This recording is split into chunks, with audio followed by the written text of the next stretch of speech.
from throughout the north, converging from several points on the city centre. The intent was simple, to give a firm thumbs down to the Hillsborough Agreement. The crowd spilled out around the City Hall and back down the main shopping street, Royal Avenue. Unionist leaders James Molyneux and Ian Paisley emphasised that they were united in common cause against what they called this evil device. First, Mr Molyneux had a message for Northern Secretary Tom King. Mr King has alleged that we no longer represent your views. He has alleged that in your hearts you really like the Anglo-Irish Agreement. Well, do you? No! Next, it was Ian Paisley's turn.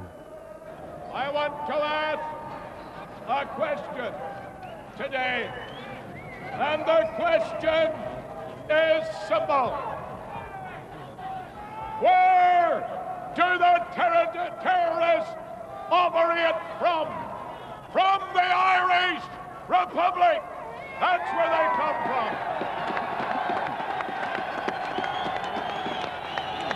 Where do the terrorists return to for sanctuary? To the Irish Republic. And yet Mrs. Thatcher tells us that that republic must have some say in our province. We say never, never, never, never.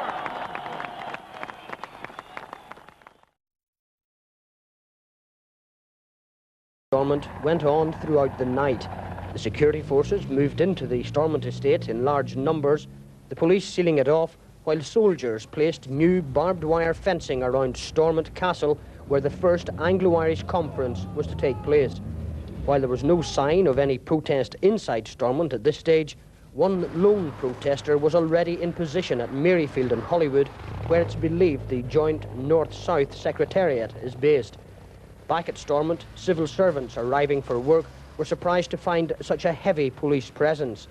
Estimates put the police numbers as high as 1,500.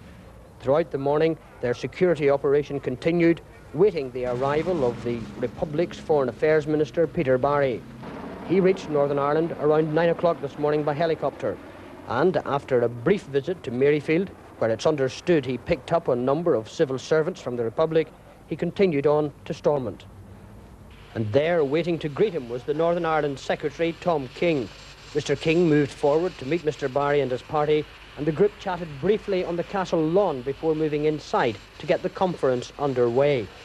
As Mr Barry was arriving, Unionist politicians were preparing a joint DUP official Unionist letter of protest. A number of their supporters had already gathered at the castle entrance. Mid-morning, and the Unionist Assembly members, led by the Reverend Ian Paisley and Harold McCusker, prepared to make the short journey from Parliament buildings to the Stormont Castle to hand in their protest. They approached the police lines in the belief that they were to be allowed through, although, as Dr Paisley later explained, there was a misunderstanding. For a few moments, tempers rose. Then there was some pushing and shoving before the delegation was escorted to the castle's gates to be allowed to present its letter. Some 15 minutes later, the Unionists emerged to reveal to newsmen the contents of their protest to Mr King, which had been signed jointly by Dr Paisley and Harold McCusker. It's addressed to one Mr King. Sir, see you are. Once again, to your shame, you are engaged in treachery against Ulster and its constitutional integrity. In the name of the Unionist majority, whose rights you have trampled in the gutter, we repudiate you. The sordid exercise in which you're involved is the very antithesis of democracy. Today you debase yourself to the level of an equal with the impostor Barry, the lowest form of political existence, who has no jurisdiction in this realm, and who, parasite that he is, has been carried to your table on the back of the murdering IRA. Little wonder you are held in Judas-like contempt. Your treachery is deepened by the fact that in order to establish this tyranny and stamp out legitimate protest, you have withdrawn hundreds of policemen from the border. so that they might protect the harbourers of murderers rather than their certain victims. Yours contemptuously, signed Harold McCusker MP and Ian Paisley on behalf of the two Unionist parties. Meanwhile, the men from Belfast's harbour complex were setting off to lend their support to the protest. Several thousand workers from Harland and Wolff began making their way from the shipyards shortly after midday. Their route to Maryfield, the Sydenham bypass, was blocked to all other traffic. Not far from the shipyard gates, the marchers were joined by leading Unionist politicians, among them Ian Paisley and Peter Robinson of the DUP, and Harold McCusker and Frank Miller of the official Unionists. This protest was intended to take place during the lunch break, and indications are that workers were back on duty for the afternoon.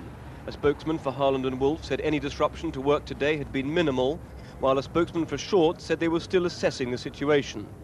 Their men formed a second wave of marchers leaving the Shorts complex at about 12:30, and waving banners and flags, they marched a mile or so to demonstrate at Maryfield. The protest at Maryfield had been gathering strength since before lunch.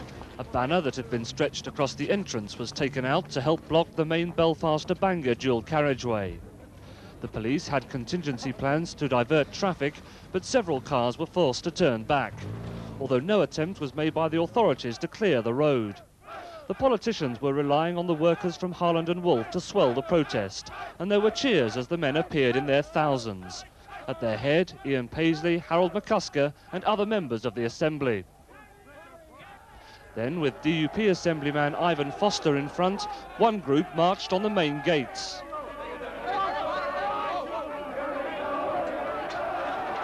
The police stood their ground, but within seconds the demonstrators had pushed their way through. RUC Land Rovers, which were standing by further up the drive, weren't called in. Although at one point there seemed to be a real possibility that the police line would be broken.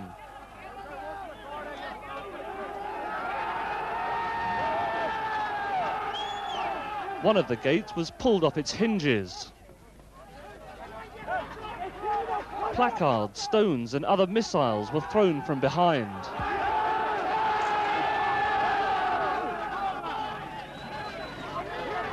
According to the RUC, 38 policemen were hurt, 8 were taken to hospital, but none of the injuries was serious.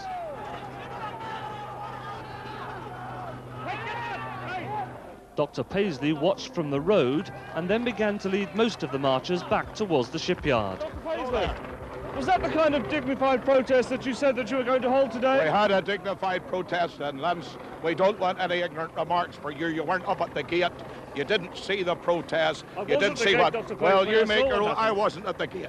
I had a dignified protest, and if anything happened at the gate, I would have to know exactly what happened. So you tell me what happened.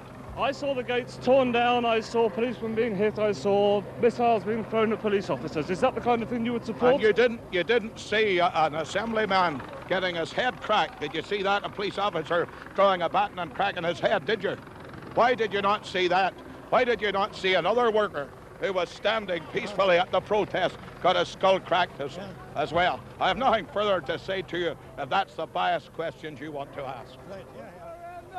The violent scenes had lasted only a few minutes, and the vast majority of the demonstrators had played no part at all in them.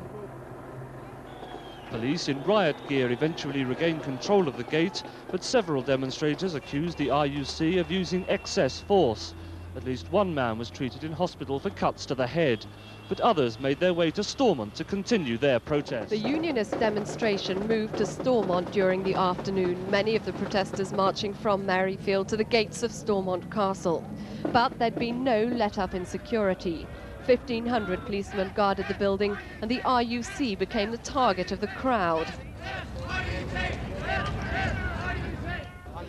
The barbed wire fence, which was erected by the army during the night, separated the two sides. The protesters had brought their own music with them.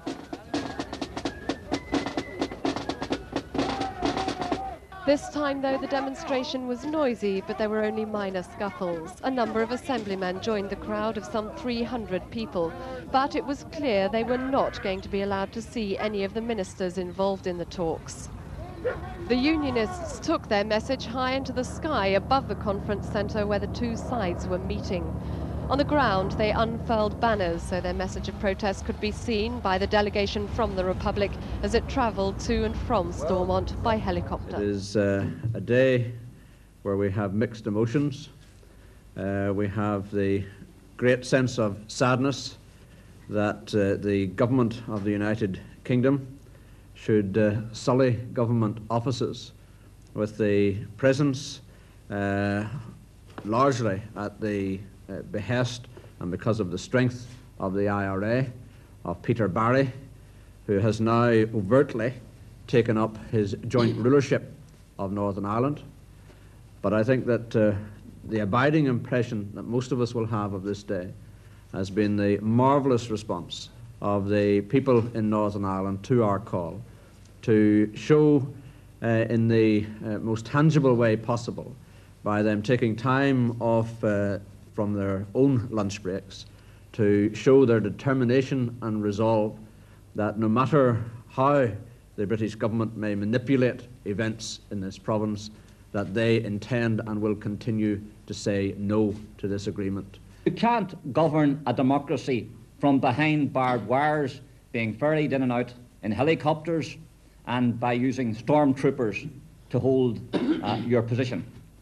And the silver lining also is to be found in the dignity and restraint shown by the vast bulk of people involved in that protest. Now, I was shouting at the people to stay back and to control themselves. And the thanks I got was 4 stitches in the side of my head from a police baton. And I mean, I'm not complaining about that, because when you're there and when you're involved in a demonstration, those things are liable. And I want to make one other point, that I had a policeman's wife speaking to me this morning, and she said, certainly, whose son died in this, and I've lost my own friends, many of them, numerous cousins and a brother-in-law and all sorts of people, and they make the point to me, and I think it is a point that should be put out, that those men didn't die to bring an agent of a foreign hostile government into Stormont today. Those men died to keep us from that very situation. And if people are angry, I mean, you shouldn't be surprised. People had marched to the Maryfield complex on the main Belfast-Bangor road for a lunchtime protest.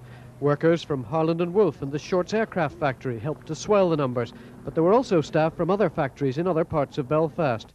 Security was intense, with scores of police visible inside the Maryfield gates. As the crowd grew, traffic was stopped, and eventually the police closed off the road. For many people, it meant parking and walking half a mile or more to join the protest. But as the numbers grew, the pressure increased on those at the front. Then an attempt was made to rush the gate, and some demonstrators turned their anger on the police.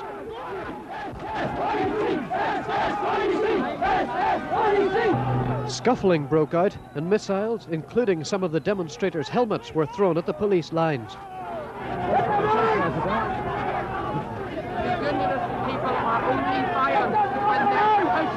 Beyond all measure. Several people were led away with blood streaming from head injuries. The police say 37 of their officers were hurt, 6 were taken to hospital, but none was seriously injured. The heavy metal security gates gave way in the crush and were quickly thrown aside by the crowd. But the bulk of the protest was completely peaceful, and the Reverend Ian Paisley attempted to address the crowd, although his words were partially drowned by an army helicopter which hovered nearby, filming the whole demonstration. We want to make it clear. Police in full riot gear took the place of the damaged gates as Loyalist MPs Harold McCusker and Peter Robinson attempted to calm the situation. Eventually, peace was restored, and Dr. Paisley led a large section of the crowd back towards Belfast. Mr. McCusker was anxious to play down the trouble. The 2 gates fell off the hinges. They fell off the hinges? I mean, I think there were a bit of people wanting to give them a bit of a shake. There certainly was no, I mean, massive gates that the properly reinforced wouldn't have fallen the way the other ones fell. I mean, it seems to me it's been another major lapse in security. It wasn't an attempt to storm Maryfield? No, I think there was a big crowd and the people at the front were pushed up against the gates. And it was like the walls of Jericho. The early departure from Maryfield caught hundreds more demonstrators by surprise. They were still on their way down the Sydenham bypass as the Reverend Ian Paisley led his group back towards the shipyard. But no one missed the message, which was clearly displayed several hundred feet over the Maryfield offices. At Stormont, the ring of barbed wire and the strength of the police guard surprised even those who'd expected the first Anglo-Irish conference on Ulster soil to be a high-security occasion. The wire, miles of it, had been put up during the night by soldiers, and no one, including news cameramen and journalists, was allowed within the area quickly dubbed Fortress Stormont. The first excitement of the day at the castle was the arrival of the Reverend Ian Paisley, Harold McCusker and their supporters, who feared they were going to be kept out and used rushing rugby tactics to make sure that they were allowed to make their point.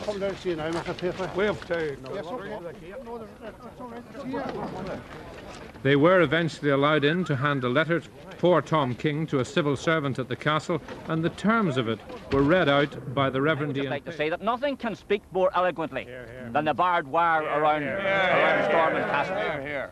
This place reminds me more of the presidential palace in Saigon before it fell to the Viet Cong than any seat of government that I have ever known. And we don't need to tell them they're not wanted or unwelcome in Northern Ireland. They have accepted that themselves by defending themselves with barbed wire. And no legitimate government, no government that calls itself legitimate, can preserve itself behind barbed wire, and this one will go the way all the others who hid behind barbed wire. The other ministers were wheeled in for the first group shots of such a conference.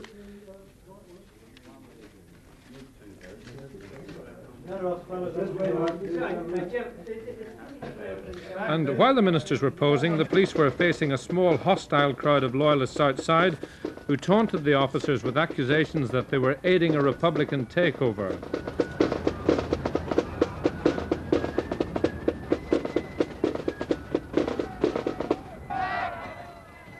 And prominent among them was the firebrand Assemblyman George Seawright, who took exception to the occupants of a mini-car going through the wire barricades, and the incident was to develop into a scuffle with the police.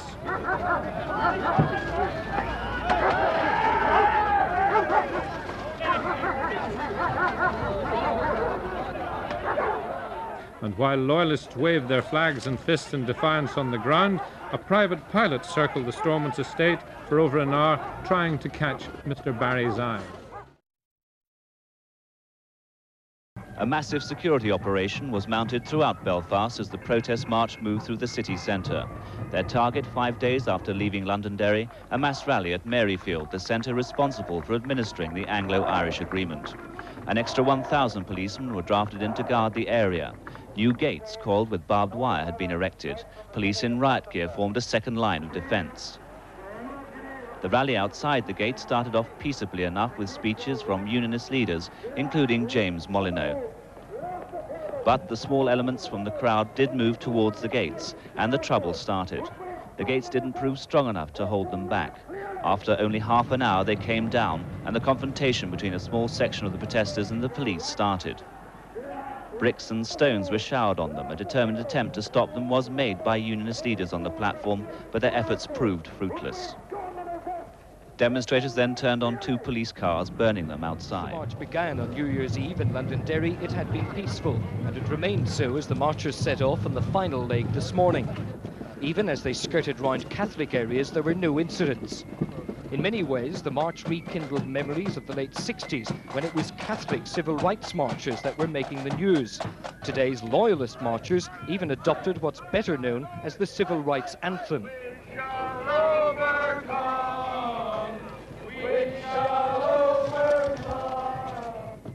But there were clear signs that there could be trouble. Among the marchers were loyalist paramilitary groups like the Ulster Defence Association and a shadowy group linked to the UDA, the Ulster Defence Force.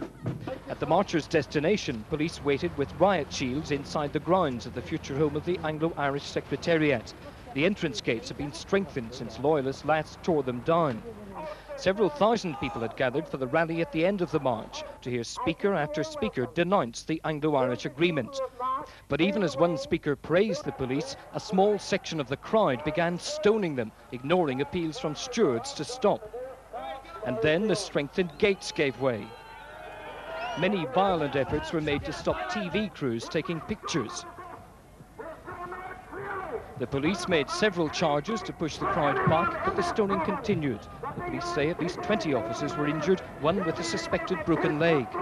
Unable to break through the police ranks, the crowd attacked 2 police cars and set them on fire. All this just hours after an appeal for Protestants to support the police.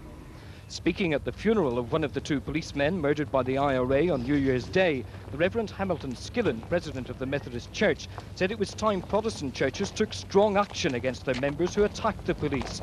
He said Protestants should give their fullest support to the RUC at all times.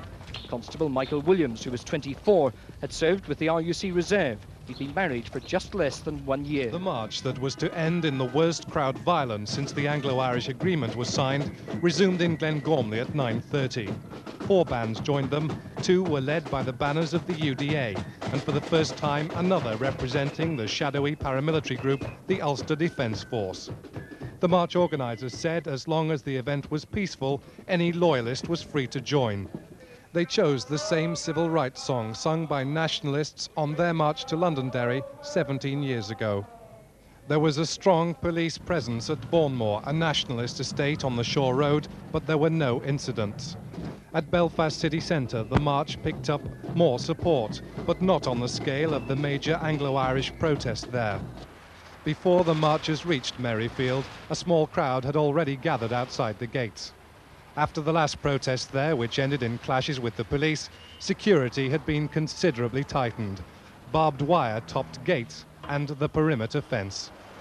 The marchers arrived, but as the Reverend Martin Smith began the rally with a prayer, a group of men in paramilitary uniform, most with covered faces, had begun an assault on the gates.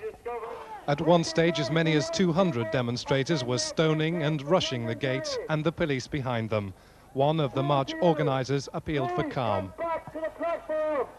The onslaught continued for many minutes before the police in full riot gear rushed their attackers. Some of the crowd then turned on the media. The police presence outside the Merryfield fence was slight, no more than 20 officers. Along with pressmen, they were forced to turn and run as the youths charged at them. The police are still assessing their operation at Merryfield. At the moment, they say 20 officers were hurt and 2 of their vehicles were burnt out. As the marchers moved through Belfast on the last leg of their 5-day trek from Derry to Merryfield, their ranks had swelled considerably, and by now the paramilitary presence was very strong. The organisers had said they had no objections to that presence, provided their wish for a peaceful protest at Merryfield was respected. Meantime, at the seat of the Anglo-Irish Secretariat, security was increased considerably by comparison with the day of the first Anglo-Irish conference. The rally had barely started, however, when a small group, some of them masked, attacked the gates. Several missiles were thrown at the riot-shielded police who were some distance back from the entrance. Appeals for calm and clear denunciation of the trouble by the organisers of the rally, the Young Unionists, were all in vain. By then, cameras and reporters were being prevented from getting near the gates and were being threatened.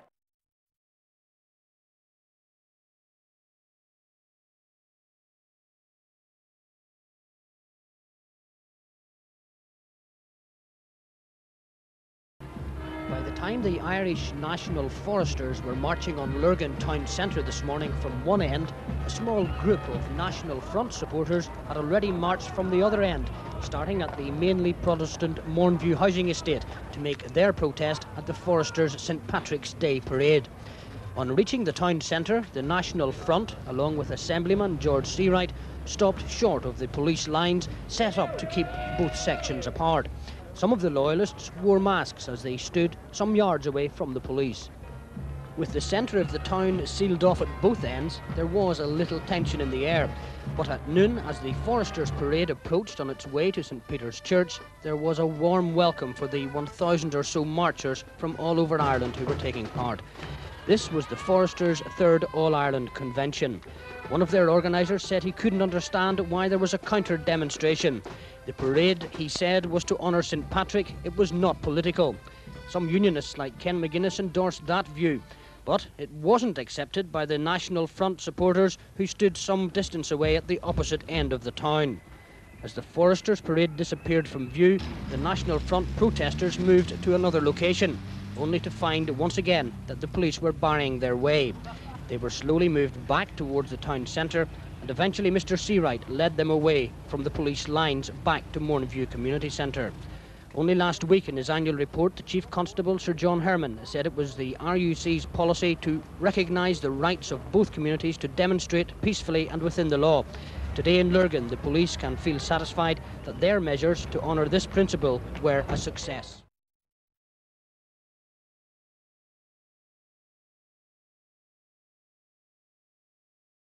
In hours of the ban, demonstrators were on the streets of Portadown, and an illegal parade led by Ian Paisley went along the forbidden route.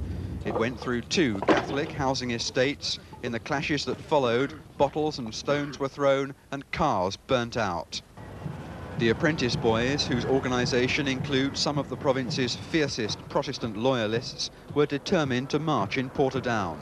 But a huge security operation mounted by the police and the army kept them on their side of town, and that inevitably led to violence. The police were pelted with bricks, stones and bottles, paraded up and down the high street for most of the day, taunting and continuing to attack the police, blocking off the road to the Catholic area. A building which had been plundered for missiles to throw was set on fire. The police responded to this onslaught with volleys of plastic bullets.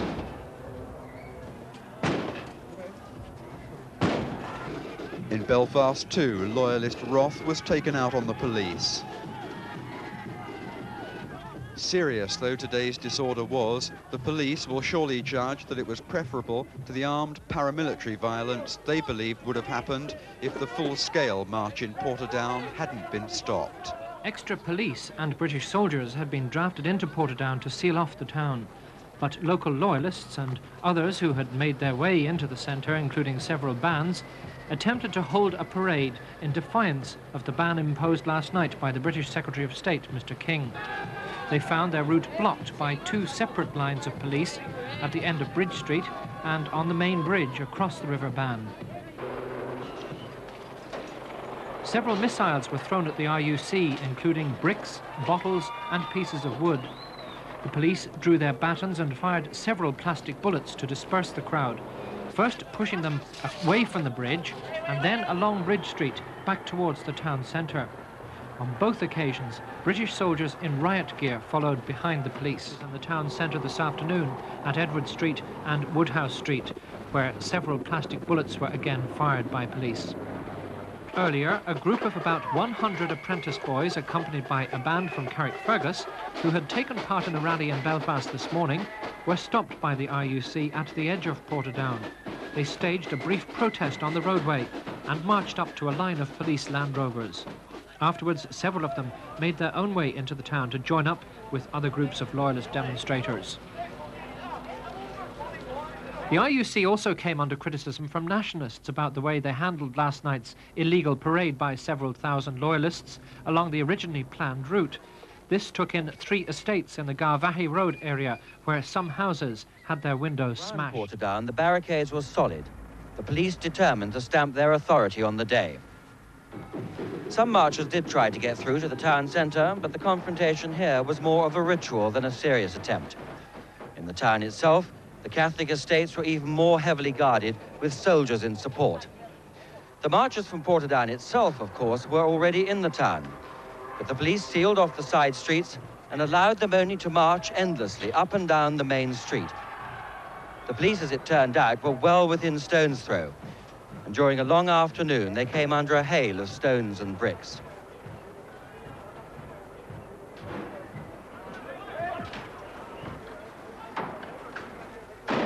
Inevitably, the police used baton rounds to clear the rioters from the corner.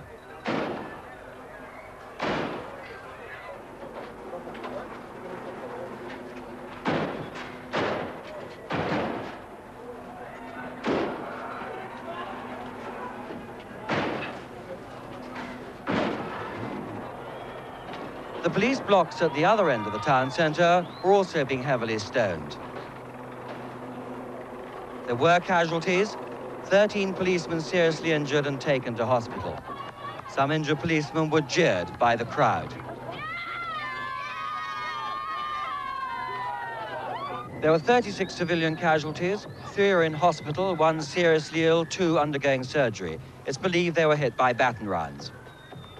The police ban on the Portadown parade was imposed late last night. At midnight, the Chief Constable, Sir John Herman, explained where he felt the threat of violence was coming from.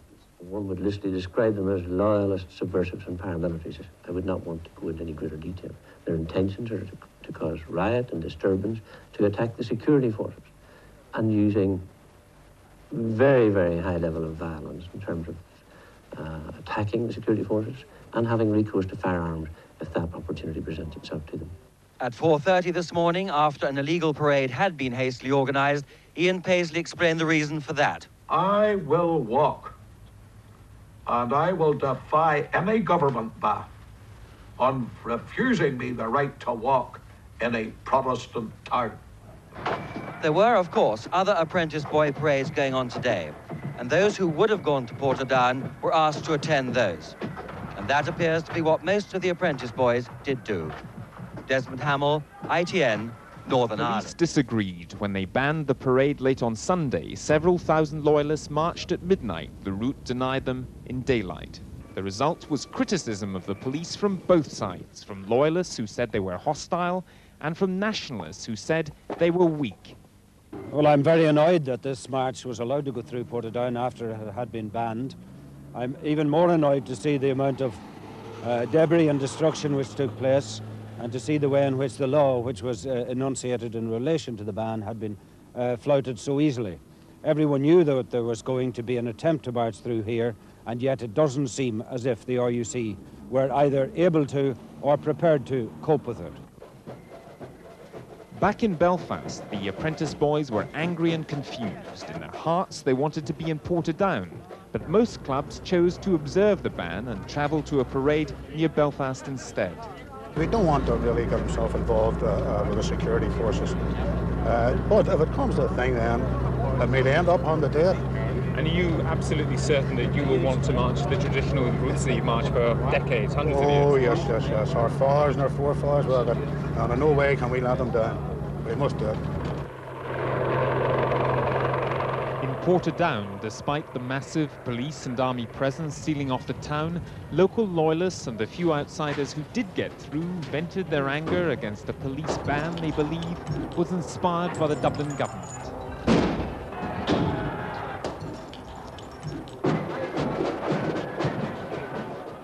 Loyalists say any tampering with their 2,000 further parades this year will be seen as part of the Anglo-Irish process and violently resisted. They even cheered when a policeman was injured. The lesson is clear. Hardline loyalists are now treating the police as their enemies, not part of their community. Paramilitary leaders like the Ulster Defence Association's Tommy Little believe such pressure on the police will intensify through the summer. The police are the key. If they want to continue to live among Protestants and among Protestant areas and Protestant districts, then it's going to be difficult for them. It is difficult already. Not only did they face violence all day, last night 9 policemen's homes were attacked. As Portadown today assessed the damage, it was clear that was simply one day's violence in one town. But the marching season has a momentum of its own. Unionist leaders conclude the campaign against the Anglo-Irish Agreement has entered its most dangerous and unpredictable phase. The police cannot control the situation, and I know that as a former Minister of Home Affairs, dealing with the GOC and the Chief Constable on the Ulster Security Council for 3 years. We have only 8,000 RUC men. They cannot impose the Anglo-Irish Agreement on 1 million people. It's in an impossible situation, and they should never be asked to do it either. If RUC men are firing plastic bullets on their neighbours on the daytime, they cannot be expected to live peacefully with their neighbours at night. Come June, July, there could be situations developed that nobody could contain.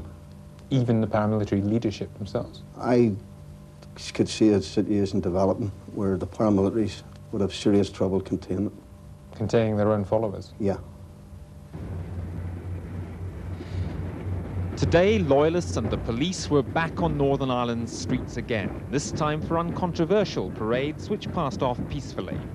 But however mindless yesterday's violence may seem, it was part of a campaign, now 5 months old, increasingly gathering pace and squeezing the police between government policy and unionist reaction. Quite clearly, we may well find ourselves in a situation where we have the irresistible force and the immovable object. And all I can say to you is that the difference between these two factions is that the unionist community have their life and their liberty, everything that they hold dear at stake, whereas for the Prime Minister, it is just one matter upon a party platform, one matter of policy to her. It's much more important to us. We can't afford to stand down. To stand down is defeat for us, and it means our destiny is destroyed as part of the United Kingdom. Tomorrow, the Unionist campaign of resistance continues. The 1986 Workers' Committee, a rather shadowy group who helped coordinate last month's Loyalist strike, have invited politicians and other interested parties to meet them in a Belfast hotel and develop a strategy for the summer. Before the debris from yesterday's demonstration is even properly cleared up, the next ones are being planned.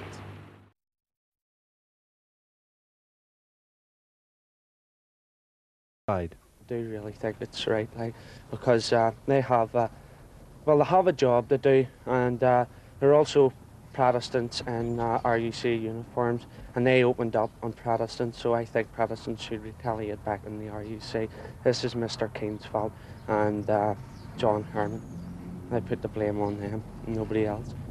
I offer no condolence to the family next door or anything other. I believe that their time has run out. Either resign from the RUC or else face loyalist wrath. In Northern Ireland this Easter. Sir John said the petrol bombing, stoning and shooting at his men was utterly despicable. Early today there was more violence, and it was directed against the RUC when an off-duty policeman was shot in the back at his home in Belfast. He's now recovering in hospital. The homes of 2 other officers were also attacked. And some Catholic families have been forced to flee their homes in the last 48 hours. Today, Sir John had talks with his rank-and-file policemen in Northern Ireland who are coming under increasingly ferocious attacks from loyalist hardliners. The violence continues to flare up. Here at Lisbon last night, rioters hijacked and burned cars and a bus. They then attacked the police and firemen who came to deal with it. The violence explained away by those who did it as being a protest against the Anglo-Irish talks. Other targets included a Catholic church and Catholic homes. This was blatant sectarian violence, a problem that's been going on for a long time. The latest problem is that Protestants are now attacking the police, and most worrying of all is that they're attacking them even in their own homes within the staunchly Protestant areas like this one around the Shankill Road in Belfast. Up to now, it's these areas in which the police and their families have always felt safe. That's not the case anymore. Again last night, police homes in Protestant areas were attacked by Protestants. Some were fired at. Others were petrol bombed.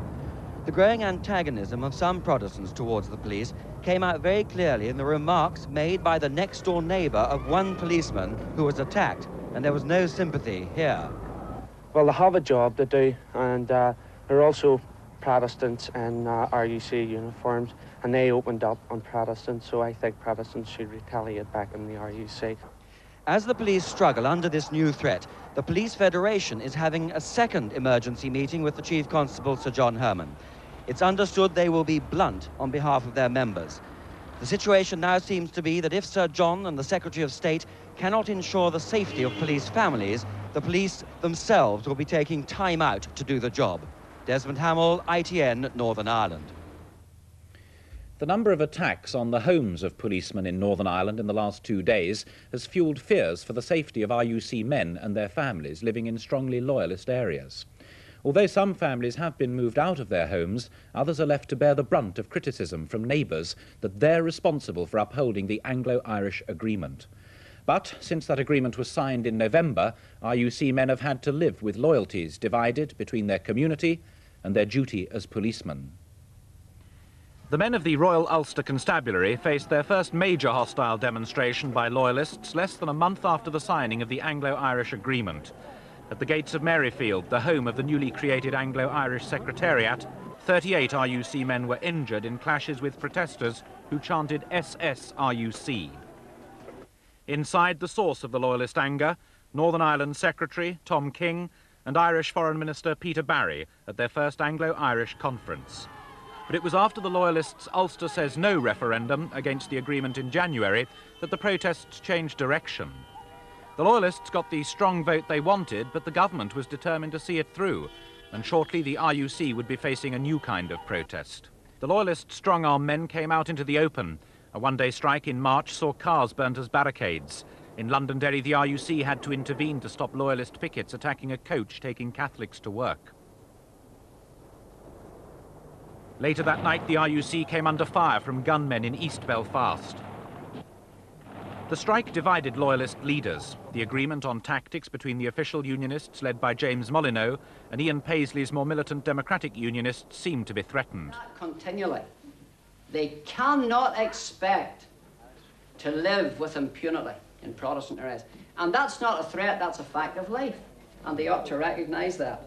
It's not skinheads and hooligans, as Tom King said, that's resisting the RUC. It's the ordinary, law-abiding Protestant man who's had enough and who says, I will not take any more. This anger has clearly fueled the determination of the Market Hill members to oppose the agreement, whatever the cost.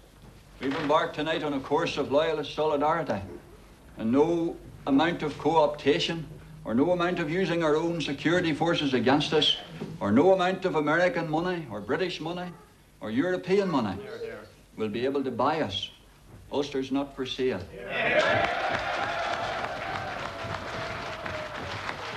And I'm sure I'm speaking for most of you when I say that we intend to oppose this agreement, this accord, to the bitter end, to the death. My father fought for 6 years in the jungle of Burma to make this a free country, and I'm not his son if I won't fight to the death here to defeat Tom King in this Anglo-Irish agreement. If I don't care, the whole Northern Ireland office does whatever they like. They can bring the police force from all over the world and bring all the American money to swallow this pill, but I'll not swallow it.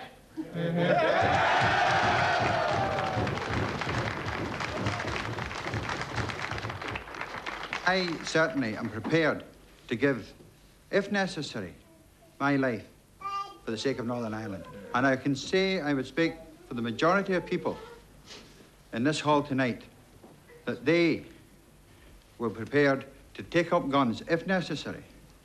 And the way things are shaping now, it's coming nearer and nearer the time when it's going to have to be done.